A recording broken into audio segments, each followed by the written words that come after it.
What I appreciate most about my dad in my years as a young adult is how much he encourages me and my siblings to get together and be a part of each other's lives. Often when we do get together, he makes a point to tell us to go to dinner and he gets the bill. Or if I'm with my sister, he'll give us money to go shopping. Even if he's not around, he always finds it important for me to enjoy time with my siblings. And I know I will forever cherish the relationships I have with my siblings, even after my parents are no longer around.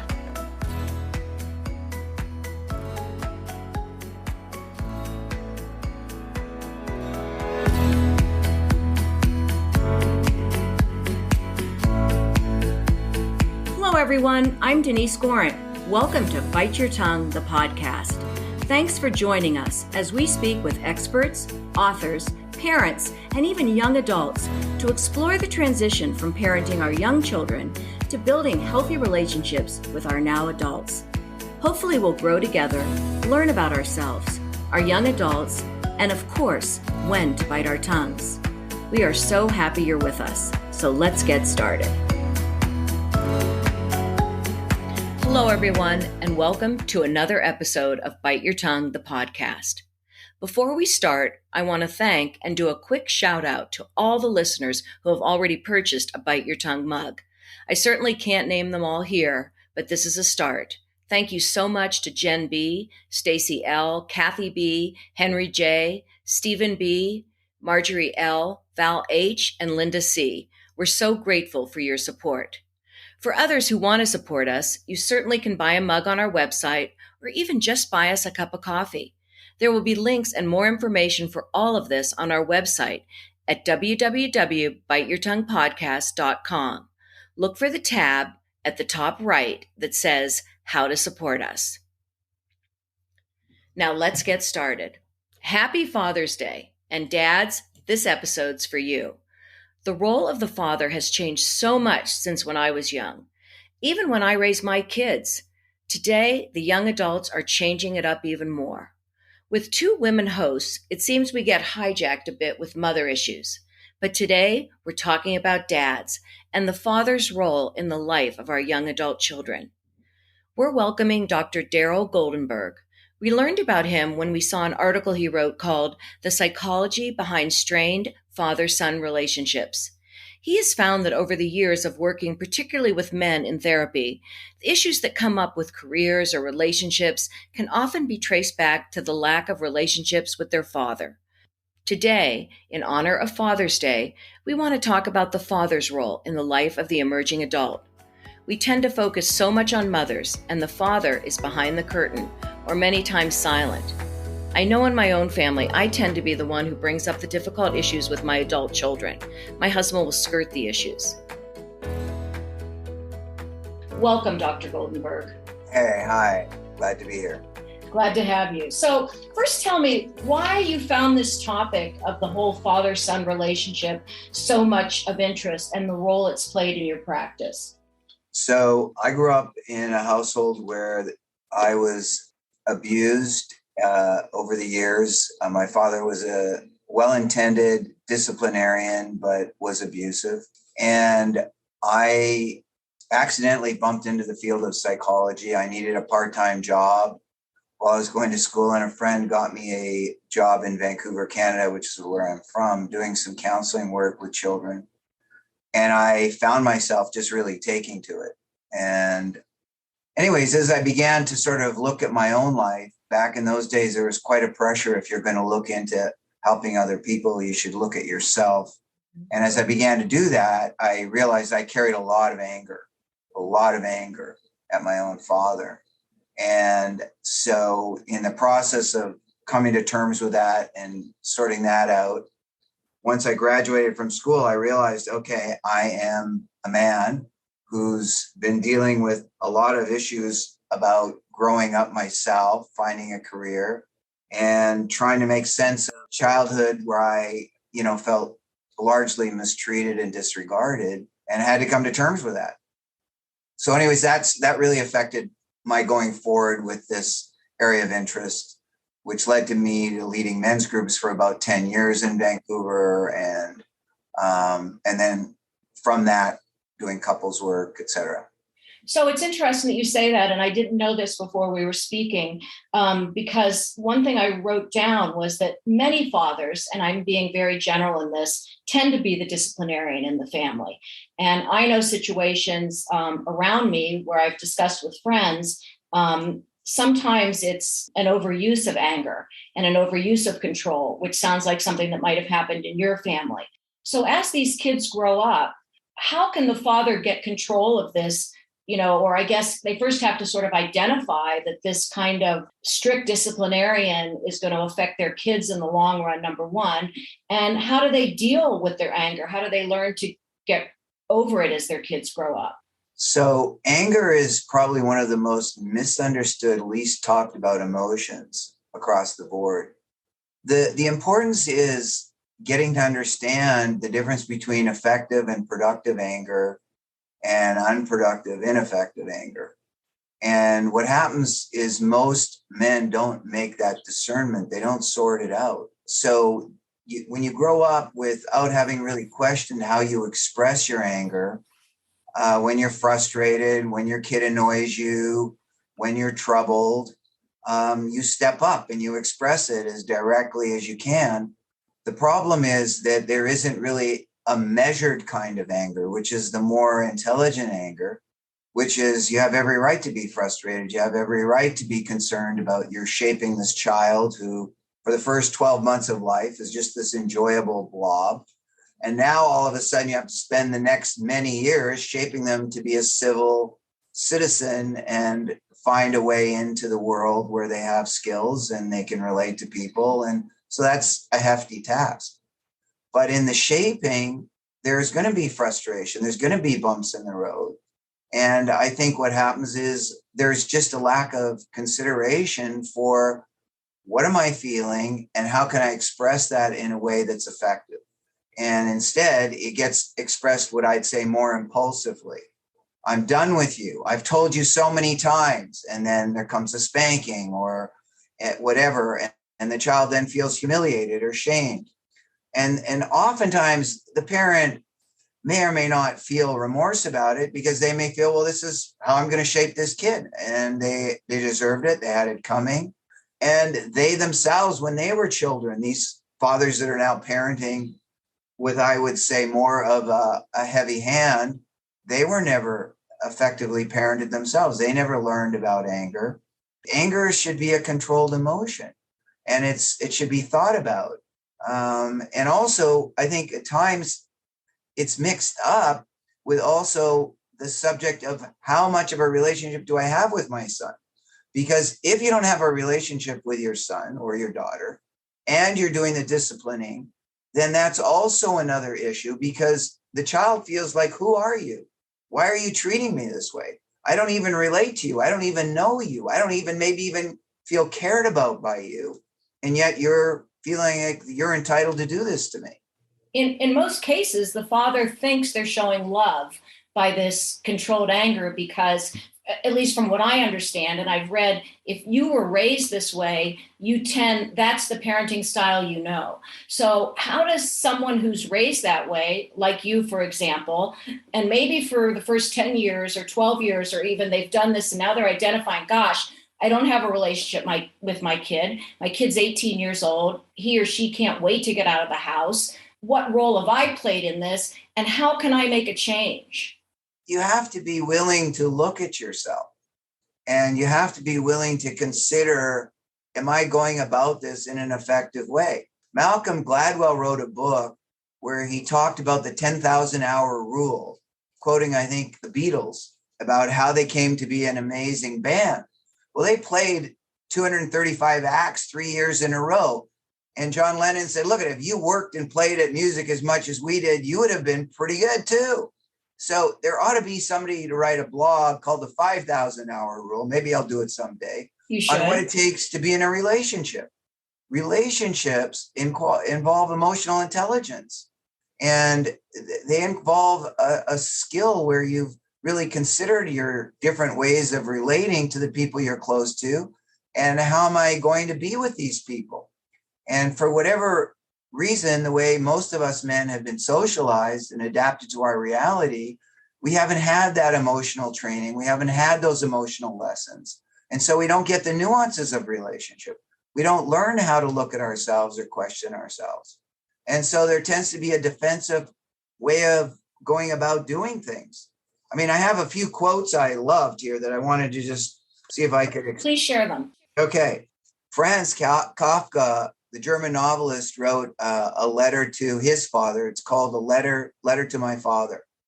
What was always incomprehensible to me was your total lack of feeling for the suffering and shame you could inflict on me with your words and judgments. Kafka goes on to say that the hostility his father expressed against him as a child, he now turns against himself.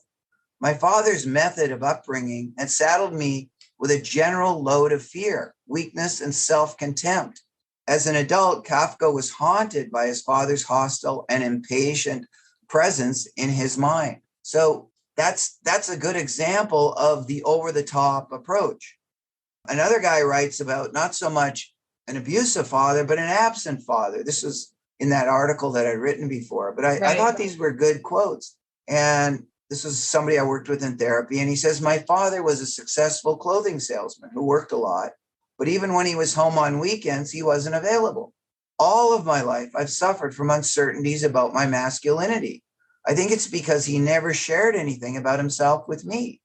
He didn't tell me what kinds of problems he wrestled with, what he felt, or what it meant to him to be a man. I've had to make it all up for myself, and I'm never sure I got it right.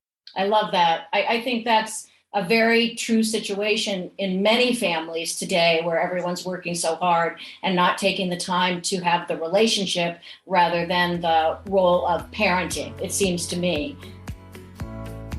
As Father's Day approaches and I think about what I appreciate the most about what my father gave me in my young adult life, as a kid, I think I'd probably talk about trips to the movies or treats that we had while we were out, or even being able to grab a couple bucks that fell out of his pocket when he was napping on the couch. But now I think more about his sense of humor, playing with him on the golf course, and I think about the important things that I've picked up from him, whether he's explicitly taught them to me or I've absorbed them. I think his calm and encouraging support has been a big differentiator in my life, and it's a reminder that I'm on my own journey and that I can be who I want and don't have to fit into some definition that I think is important.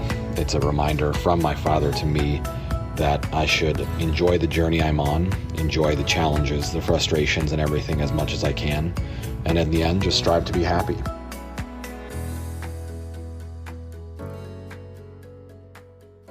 So can you repair a relationship that started out poorly as your child becomes an adult? Is there anything what are your suggestions? You can repair it, but it involves work. Yeah. And it involves a different kind of work and a different kind of courage that you don't see in the old school styled guys. Let me just talk a little bit about that. Okay, I would love you to. What I wanted to mention is, so what is a challenge to a man to develop this emotional ability to connect? So to have emotional closeness, you have to make it a lifestyle. This is like, I want to have an emotional lifestyle. I want to be close to the people I'm living with. I want to be close to my children. I want to be close to my wife or my lover if it's a gay relationship. I want to be close to my deepest friends. And I'm not. And what are the strategies that I've learned to deal with my pain? So I've learned disconnection strategies that are ways, to bury my pain and bury my unfinished business with my own childhood experiences. So you can tell by how I'm starting to talk about this, they have to be willing to get to those underlying issues that interfere now with being more vulnerable with a child, an adult child now who's trying to repair something with them. So the adult child is coming to them and saying things that are critical. Well, let's say it's a son is saying, there were things you did for me, but there's a lot you didn't. You never came to one of my baseball games. I never felt like we had really any personal conversations. The only time I saw you emotional was when somebody died in our family. And the father is listening to this and he's saying, you got to be kidding me. Who do you think paid for those baseball uniforms. Who do you think got you signed up at baseball league? So the father is defensive. Right. And he's not wanting to hear out his son. And so what happens is there's a stalemate. And what I'm saying is it's incumbent on the father to learn to listen deeply. To do that, you have to get beyond your reactivity. You have to be able to say to yourself, what is this adult child of mine really trying to say to me? Are they just trying to get me? Are they just trying to, be nasty? Are they just trying to be harsh rather with me? No, they're trying to convey something that's really interfered with their ability to be close to you now. So for a man to learn how to relate, they've got to learn about their defensiveness. And Robert Bly, a famous novelist who I loved and poet, he wrote, in My Father's Wedding, 1924, he already had his bark-like skin then, made rough, especially to repel the sympathy he longs for, didn't need, and wouldn't accept. When I read that, I thought, boom, that really captured it. These avoidant patterns, these avoidance and numbing patterns, what I call these disconnection strategies, work to get you through your childhood pain, work to get you through your childhood hurt, your injuries. You have to be willing to face and work through your individual insecurities and personal flaws. There's no way around it. If you don't, this is the core personal development curriculum. Any kind of therapist, whatever they get down to, this is what they're dealing with, your personal insecurities and your personal flaws. And how do you work them out so that you can learn to be more able to listen and be less defensive? So these kind of deeper emotions the children are bringing to a father, be it a daughter or a son, they want to be heard. They want to be listened to. The child isn't even insisting that they agree. The father could listen to everything his son is saying and saying, you know what? I hadn't thought about that. In my mind, I thought I had done a lot for you. But in hearing what you're saying, I can see that you felt like there wasn't enough of an emotional connection. You know what? I didn't know how to do that. Right, but I want to learn how to do that now with you. You are special to me. You matter to me. I can see that you took some time to try to get me to hear something that's hard for me to hear. And to me, that's a celebration that child is reaching out to even continue to have a relationship, because they could just be mad and move on and not take that time. But I want to ask one thing. So let's say you've been the father that went to the baseball games and was around all the time, and the kid felt very connected. What I find sometimes changes now, the daughter or son becomes a young adult. And the father was great going to the baseball games. The father was great playing video games. The father was great throwing the baseball in the backyard. But now that this son or daughter, becomes an adult, the father doesn't know his role. Like, how involved do I get? We're not playing baseball anymore. My son's making really big choices. Where is my involvement here? I find, and again, I'm being general, fathers tend to sit back and don't touch on the touchy details, where the mother will say, how's your job? How's your relationship? The father will say, did the Broncos win today? It's sort of a superficial fun relationship. So okay, what's the growth in that? Okay. Yeah. So let's talk a little bit about patriarchy just for a minute. Okay. Something Terry Real says, who's a couples therapist, a uniquely really good one. He said, patriarchy was never built for intimacy, but it was built for stability, clear lineage, production, and consumption. Relationships are built on democracy, a meeting of peers where you're each exchanging your own needs, wants, and values, learning how to communicate about those and receive that communication and respond. So many men are stuck. They're between two worlds. There's the old school world, the version of the traditional guy, unabashedly patriarchal, or even if he's not unabashedly, he was raised in that, and centrally concerned with his power and his ability to dominate. He does not know how to relate as an equal. When children grow up into being adults, the role playing can stop. Parents could use new friends. Children can use friends. It's now an opportunity to become friends. Now, if this father doesn't know about emotional relationship, if his lifestyle isn't about having an emotional lifestyle, it's about being a provider, it's about being wealthy, it's about having status, he's not going to get anywhere with it. I mean, I loved listening in on a lecture, Arianna Huffington, who took Huffington Post public. She was talking about how she, because this isn't just men, but women, how she found herself just before she took Huffington Post public. She was exhausted and she passed out on her way to the floor. She hit her chin on her desk and woke up in a pool of blood. When she woke up from that, and she's a great speaker, and she woke up from that, she felt like such an idiot. Like, what am I doing? How am I living my life? And she said that she had based her life on actually two legs to a stool, power and status, but not well-being. Well-being involves emotional connection to oneself and to others in your life that matter. So if you're going to focus on well-being, that emotional connection, she realized she wanted to get more connected to her daughters.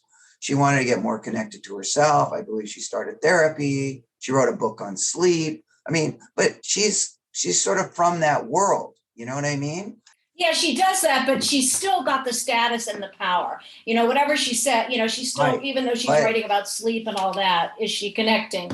The thing is that, so men are going to concern themselves now, and still are, with status and power. That's a lot what we're raised with. I'm not suggesting that's all there is to life. I'm just giving an example of somebody in that world that has really made that their focus. Right. Mm-hmm, that you can also introduce the idea of well-being. You don't have to have status and power to pursue well-being. What your children want is they want a relationship. They want one which is more democratic, where we're meeting as peers. Fathers have trouble if they're used to only being needed and giving advice and problem solving. So all of a sudden, a child doesn't want the advice. They don't need the problem solving. I just want to relate to you. You know, what's on your mind? What worries you these days? Are you anxious about getting older? How are things with our mother? How are things with your friendship circle? Children want to admire their parents. They want to see someone there that's kind of moved in a direction that's enviable, or that's respectable, that means something. So it's trying to find places of finding a shared meaning, and what can we share together? I think it's also incumbent to find things we can share together. Shared experiences bring us together. So I agree with you that where men may have been more focused on the activities, the sports, or playing tennis together or playing baseball together, it's not just activity-based relating. Now it's also based on emotional connection. Yeah, I love what you say that, because really it is about relationships. And I think it's hard. It's really hard when you've been a quote unquote parent for 18 years. And even as kids are I would say between 18 and 25, till the kids really got their feet on the ground and independent, you have to change your role. Yeah, absolutely. It's because very hard to do. At different stages in a child's development, different things are needed and wanted. So as they become teenagers and as they become later in their teenage life, young adults, you have to sort of realize that now their peers, they largely turn to their peers, not entirely. They still need some parental guidance, but be the kind of parent that they want to come to ask for guidance. Don't impose it. So if you have, if your young adult child is involved in a relationship that's really destructive and abusive, or they're involved with an addict, or they're involved with somebody they really see as, quote, a loser, are they going to talk to you about it? Well, they may not. They may not trust you. They may not want your input.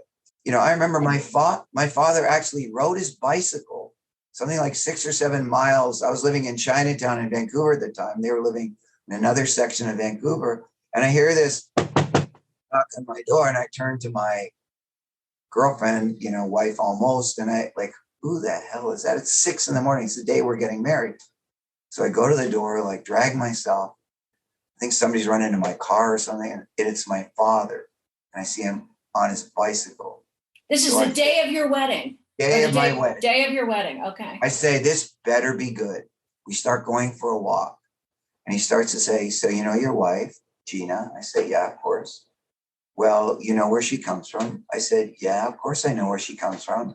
Her father used to herd sheep until he was 13 in Portugal. Then he left and went to a mining town in goddamn Ontario and broke his neck to make a living. And then he brought his daughter and his wife over. And, well, you know, you're going to be marrying down. And I'm like, oh my gosh, you gotta be kidding me. I said, I am so close to disinviting you from the wedding. Just get the hell out of here. Just go. Did you ever repair that relationship with your father? Is he still around? No, but here's what happened. That night at the wedding, we had been each drinking. Right. And we got into a pillow fight at a wedding. Where'd you get the pillows from? So this was, we rented a house. Oh, okay. Rock and roll band coming. It was sort of an unconventional setup. Right. And I realized that I really wanted to do him harm. So I backed off and I realized this was something I had to deal with in my own therapy. But it put me in touch with how intrusive he had been in my life. And he had no relationship with me. So I didn't value anything much that he had to offer. And especially when he was coming to give me some advice with a woman who I was in love with. And yeah, you know, their family was a working class family, but I still at that time, you know, was in love and thought the world of her. So not only that, you know, he rode his bike all the way over there. He thinks he's really doing a good thing. And that's something in his heart that's saying, if I don't do this and tell my son this, I'm not going to sleep tonight. Yeah. No, there's no question. That's the Gordian knot, so to speak, is that he is so off base and yet believes he's so well-intentioned and he's revealing something to me that I hadn't seen or that's going to turn my mind around or have me pause to reflect. Sure. You know, those can be real life situations. I mean, that was wonderfully shown in Good Will Hunting with Matt Damon and that girl, you know, and he's this working class guy. Thank God he had great friends and a great therapist in the movie. But, a very good mind. And a very good mind. Yes, absolutely. He was well-intentioned, but he was so disconnected from himself. We were not able to repair that. You never repaired it. Repaired it. I tried to do therapy with my father, but he was very uncomfortable with it. Totally thought I was over-exaggerating experiences growing up because I had been hit a lot in the name of discipline. Right. I had acquired a kind of rage over time and didn't realize this until I started to open some things up in therapy. So yeah, that had been my health. When is it ever right? You bring up the situation of significant other and the father has a decent relationship with his kid. When is the father entitled to say, I'm a little worried about this woman you're marrying, or I'm a little concerned about this man you're marrying? Ever? Okay. So I'm quoting movies for some reason. Oh, just go for it. We can all identify. Remember About Time? It's an English movie where the actor father, and I'm terrible with names, has the ability to go back in time and reset. I don't think I saw this, but maybe I better watch it. Anyways, when the son falls in love with this girl, he takes them to meet his mother. The first words out of his mother's mouth to his girlfriend is, what are your faults? To the girl, to the young woman.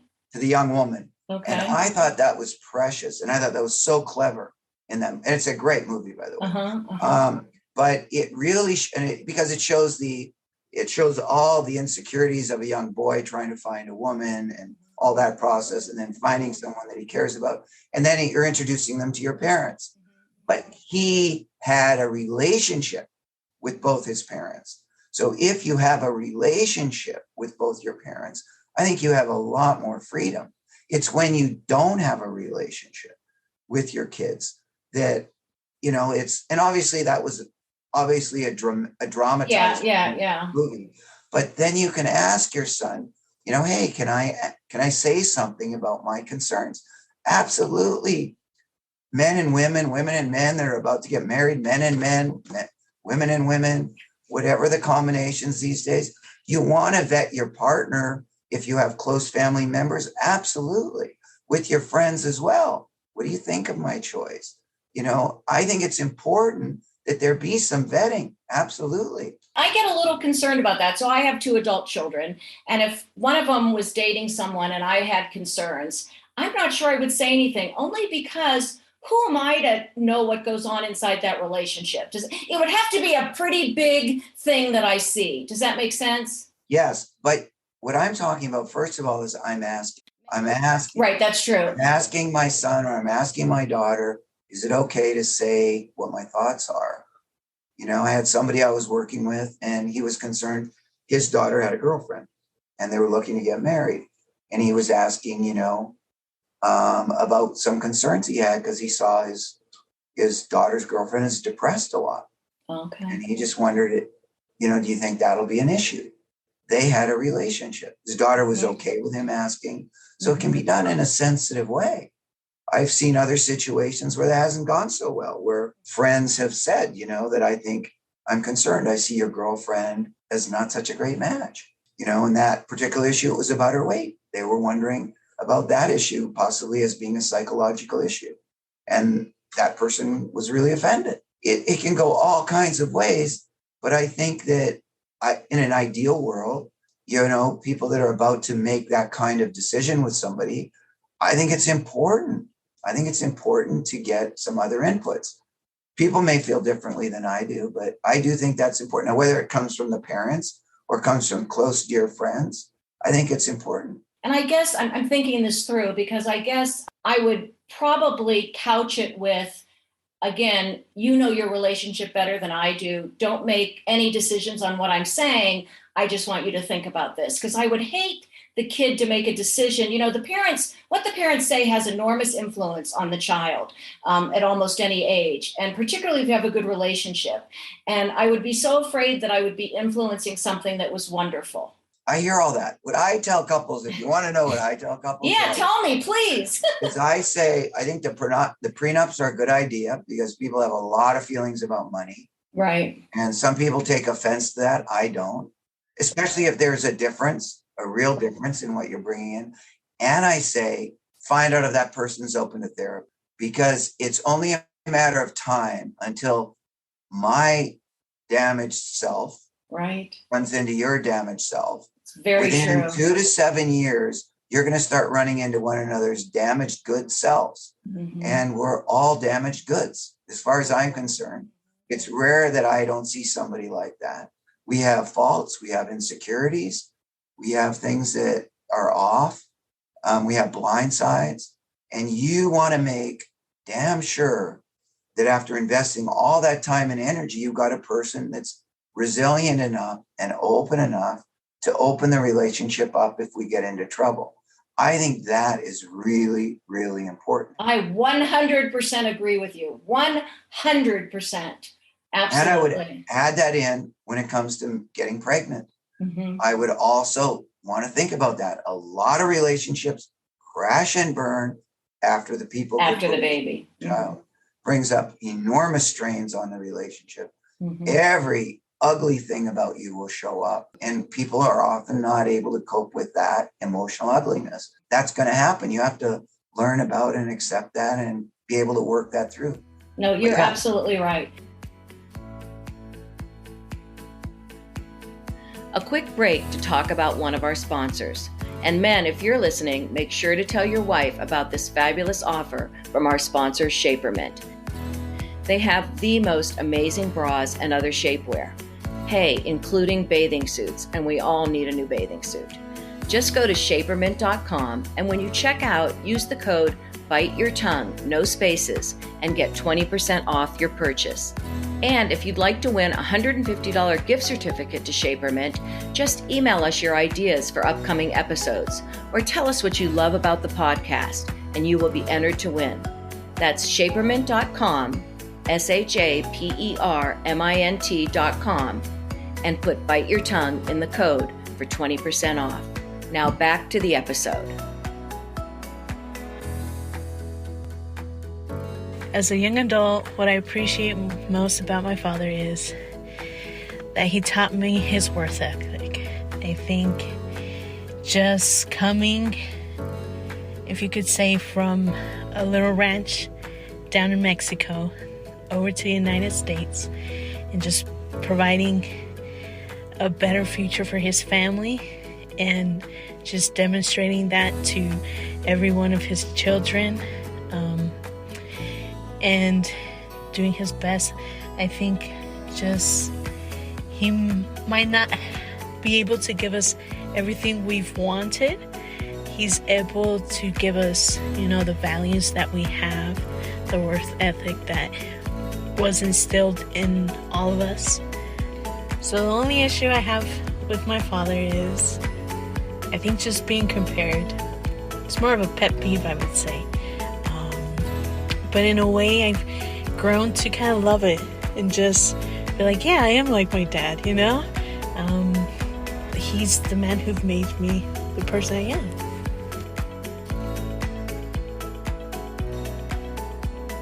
A little bit about financial support. This is a difficult area with adult kids and their parents. What's the father's role? So the father has been the provider. Again, a generalization. Maybe the mother has contributed just as much. The son's car needs a repair, down payment on a house, whatever. What role should the father play in that, I guess? How does the father deal with the asks of financial questions? I see a lot of relationships where I see young adults that are on a parental string, which is complicated. I paid for your school loans. You've now got an undergraduate degree of $100,000, and you're telling me you don't want to pursue a practical degree in computer science? You want to go off and do a degree on political science or in literature? Are you crazy? And now the young adult is like lying to their parents because they're afraid to tell them the truth. Yeah, I don't want to get that degree, but I now feel like I'm stuck. I'm stuck with this loan that you won't pay off unless I go along with what you want. So I've seen lots of very mixed up situations, unfortunately. I understand all sides of it. I'm of the view that you want to really assess how responsible your adult child is with money, because it's important that your adult child is working and earning their way. And your generosity is important, but it shouldn't take the place of that. Like, I really think there's something to earning your way. I do too. And you don't want to take that away. Like, I remember a psychologist back in Vancouver describing this family that I knew, and he said something weird. I don't know why he was talking about a very wealthy, one of the wealthiest families in Vancouver. And he knew some of the children, possibly had seen them in therapy. And he said they're the spoiled deprived. And I never heard that phrase before. I said, what do you mean deprived? Well, they're deprived of frustration. They need to learn to deal with frustration and overcome that frustration and work that frustration through. And I thought that was a powerful lesson at that moment. I like that term that you use, the string attached, because I think sometimes, particularly fathers, and maybe I'm wrong, use that string to continue the relationship. The more I give monetarily, the more I treat them, the more I whatever, they'll have a relationship with me. Yeah. So that's a going nowhere relationship. That's really a relationship where there's manipulation involved to get what I want. And I don't believe in those kind of relationships. I believe that they lead to all kinds of complications and misfirings. And I hear that in my office. I'll hear a father complaining about feeling like he's just a paycheck. His daughter doesn't really care for him, but they both played into it. The kids like the easier life. They like the comforts. They like that kind of more luxurious lifestyle, and they get hooked on that. And that takes the place of them. How do you stop? Now it's started. How do you stop? So I would, again, if both parties are in it, it may need professional help to stop it, because it's been going on probably for years. And to get it to really stop, you may want to try to have a consultation with a therapist that deals with parent-child issues and can be frank and helpful and understand the feelings of both parties. Because it's usually like you were saying earlier, even about my father coming to my house, it was well-intentioned. Yeah. It was well-intentioned. If I hadn't been so offended. If your dad didn't love you, he wouldn't have got on his bike and rode over there. Yeah, right. But unfortunately, our relationship was so banged up and bruised, I couldn't see that. Right. I couldn't hear that, and unfortunately, so sometimes it helps to have somebody. That's why I was recommending therapy, because I knew I couldn't see my father anymore. He was too defensive. He was like that quote where his bark-like skin then made rough, especially to repel the sympathy he longs for, didn't need, and wouldn't accept. And there you have John Wayne. There you have a lot of those 50 caricatures of men right there. That was my father. And he wouldn't go for the therapy idea. I want to talk about alternative lifestyles, because I've read a lot that it's the father that has a very difficult time when their son chooses or comes out or, is trans, chooses an alternative lifestyle. The father just can't. It's almost they take it as a slap in the face in their own masculinity. How can a father accept his child's alternative lifestyle, whatever that might be? So everything you're coming back to when you're asking about the fathers having a hard time, what are they having a hard time with? They're having a hard time with the feelings it stirs up in them from hearing that information. But they go so fast that they're not able to spit. So what is he feeling? So if he's interested, and he has to decide this, am I interested in knowing my child, in really knowing them? In Hebrew, the word for love is mixed up with the word lehakir, which is to know. We love trees, we love, movies, we love music, we love a woman, we love a man. It's thrown around so loosely. But to bring the word of knowing someone, validation of someone, really considering them, that's so key. That is so key. I wrote something down here that I wanted to talk about. We have to talk about relational needs. Men don't talk about relational needs. So we want to feel connected. We want to be close. We want to validate and recognize. We want to be known and we want to know. We want to be confirmed and we want to confirm. We want to be liked. We want to like somebody. We want to enjoy somebody. We want to be enjoying them. So these components of connectedness, validation and recognition, affection and liking, let's talk about those are the basics for relational needs, because so many words get tossed around psychologically. You end up with this tossed salad and nothing really gets kind of accented. But again, relational needs, what are they? So if that father wants to be connected to the son that's just come out, or to the son that's trans, or to the daughter that's come out, or to the daughter that's trans, how do I stay connected? How do I validate something that I don't understand, that's so upsetting to me? How do I continue to enjoy her or like her? I don't know how to do it. So I have to be willing to realize the conflict emerges when there's those unmet needs. The child, his adult child, wants to be known, wants to be recognized, still wants that closeness, wants those relational needs she's expressing or he's expressing to his father. And the father's rejecting them, but he doesn't see it. He doesn't see it. And then you're in a stalemate. And then what's in place of that? Superficiality, lots of rejection, lots of trouble. So we have to decide. And this is going back to what I liked about what Terry Real said about patriarchy. I really like that quote too. Yeah, read that again. Patriarchy was never built for intimacy, but it was built for stability, for clear lineage, for production and consumption. If we want intimacy, we have to approach it as some democratic kind of force. It's a meeting of peers with each of our own needs and values mattering to one another. Has to be that significant. It's a radical shift. And men have to have that courage to make that emotional shift. Otherwise, as you read that, I realize it's generations and generations and generations. The transition takes time. And I think, at least from what I see in the world, men have become more open to their emotions in some cases, not all cases, but compared to, the immigrants that came over and different things like that, that there's. Oh my God, you're Right, looking exactly. at one. And I was You're raised by looking at immigrant one. family parents too. No, but I was extremely Right, defensive. right. I was extremely messed up in terms of, I'm a recovered jerk. I mean, really. But that the way takes I a was, lot of work. It takes a lot of work. You can't Yeah. change overnight. Yeah. And Yeah. and that will, I think the overall writing of this conversation is working on that, and these relationships will help you move forward in almost every aspect of your relationship with your adult kid.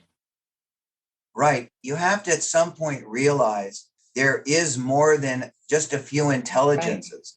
There just isn't the intelligence to make money and be a great Right. provider.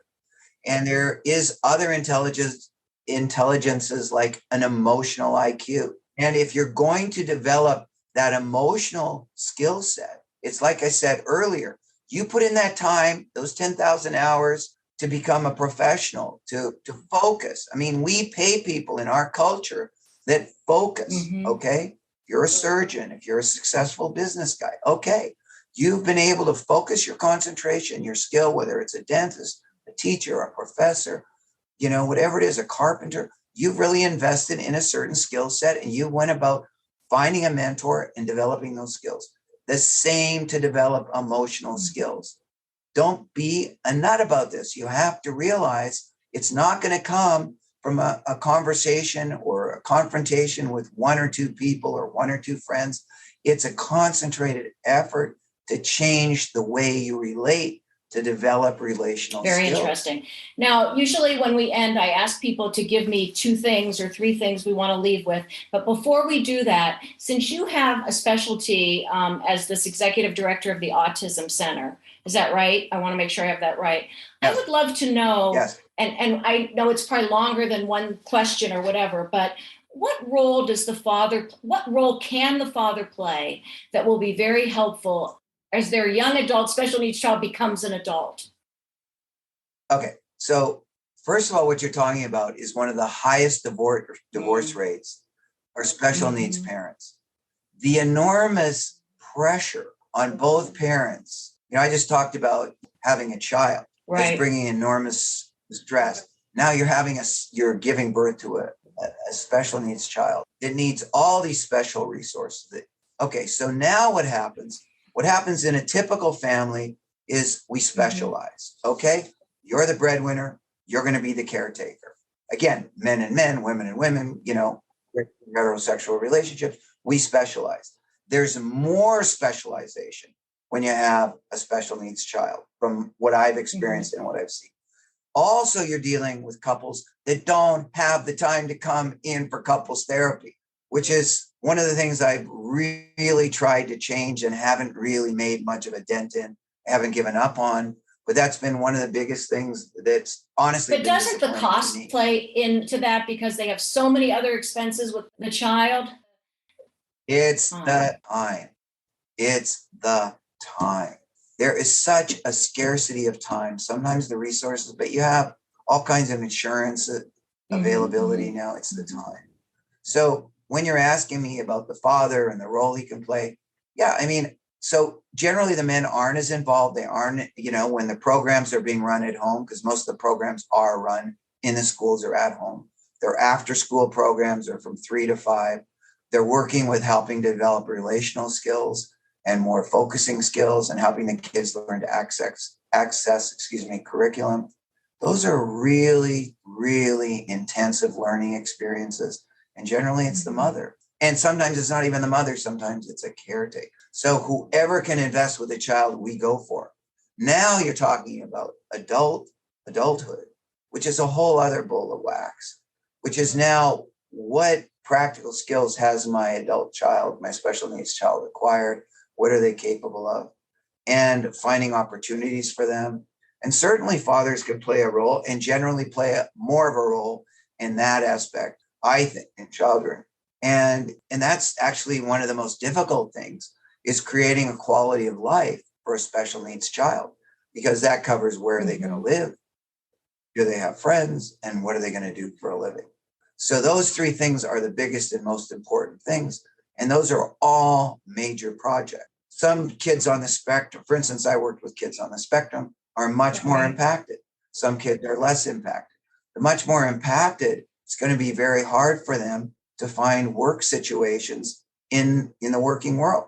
They could find supported work employment things. So that involves a lot of energy finding out what are government-sponsored programs that are available, because I still want my adult child to have some skill development going on. I'd like them to be maybe in a group home where they're around other young adults like themselves.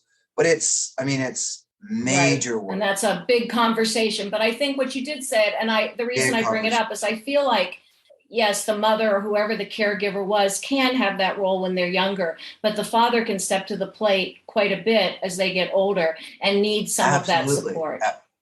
And they do. And then there's certain corporations like Ralph's that are stepping up, and they'll hire a lot of that in Colorado too. Yeah, there are certain corporations. I remember a guy here in Pasadena, I live in Los Angeles, had money enough, a lawyer, to set up a vineyard, and where he'd hired like 4 or 5 adults to learn the skill. Isn't that wonderful?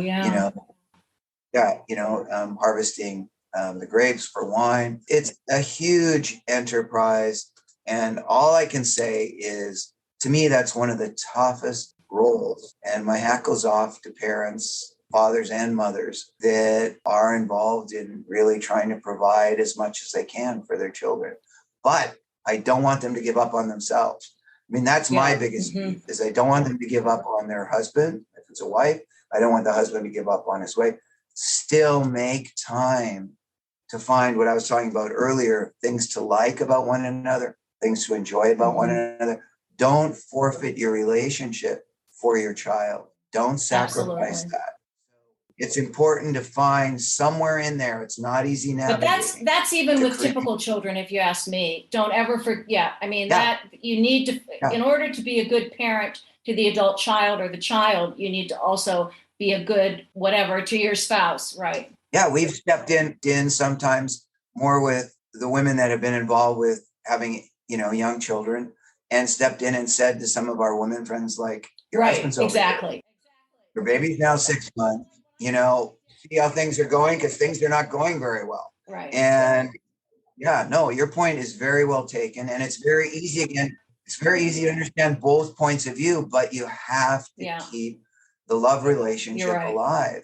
And if you get too caught up in this other love relationship, which is very easy to be taken up with as infant, you can lose yourself.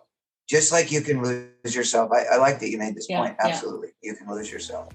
And many do, typically. As I grow through young adulthood, I appreciate that not only did my father teach me values growing up, but every day I see him living out those values and setting an example for what it means to be an adult. From respecting others, working hard, and even going to bed at the appropriate time.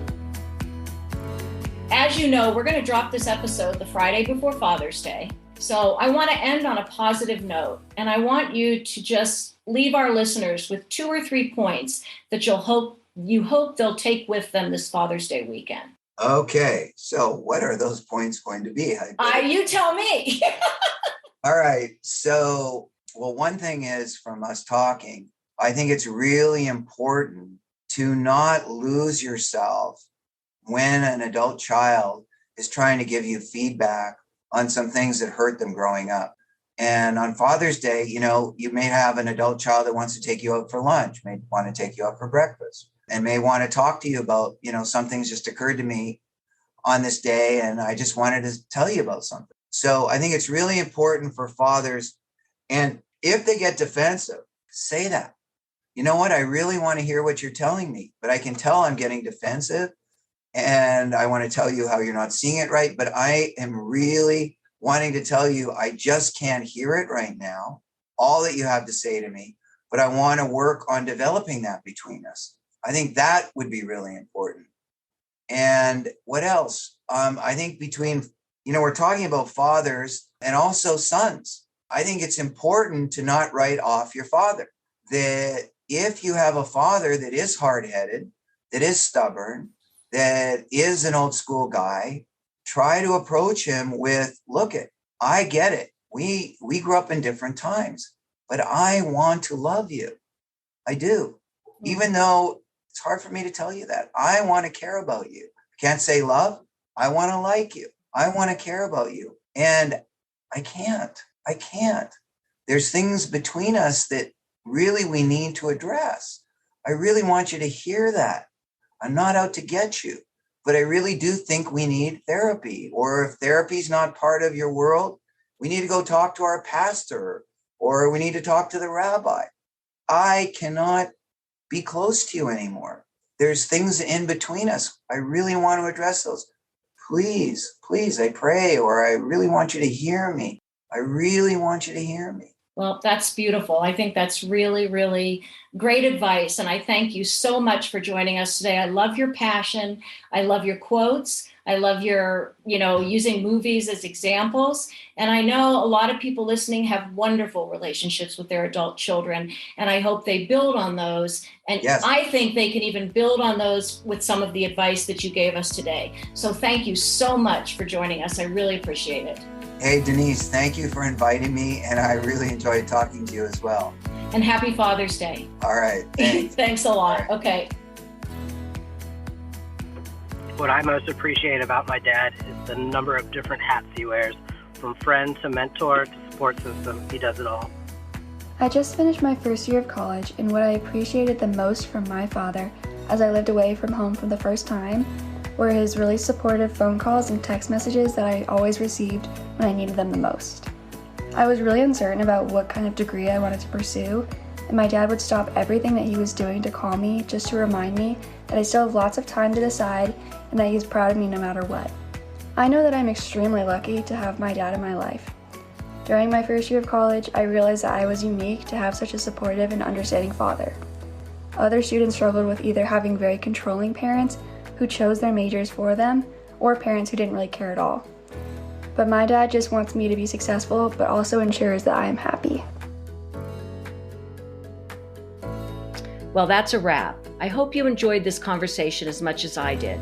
As you can see, Dr. Goldberg is very passionate about fathers and their relationships with their children.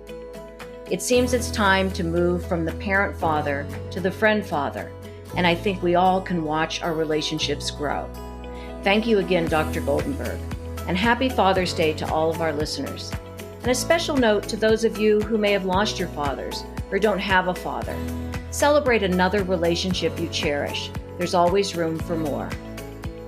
And I'd absolutely be remiss if I didn't remind you to visit our website. Check out the mugs, or just buy us a cup of coffee. It really helps keep us going. Visit our website at www.biteyourtonguepodcast.com. Look for the tab at the top right that says How to Support Us.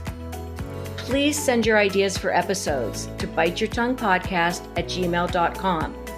And if you send us an idea, you'll have a chance to win a $150 gift certificate to Shapermint. So just do it today. Also, remember to follow us on social media. And also a huge shout out to Connie Gorant Fisher, our audio engineer. Thanks again to all of you for listening. But remember, sometimes you may just have to bite your tongue.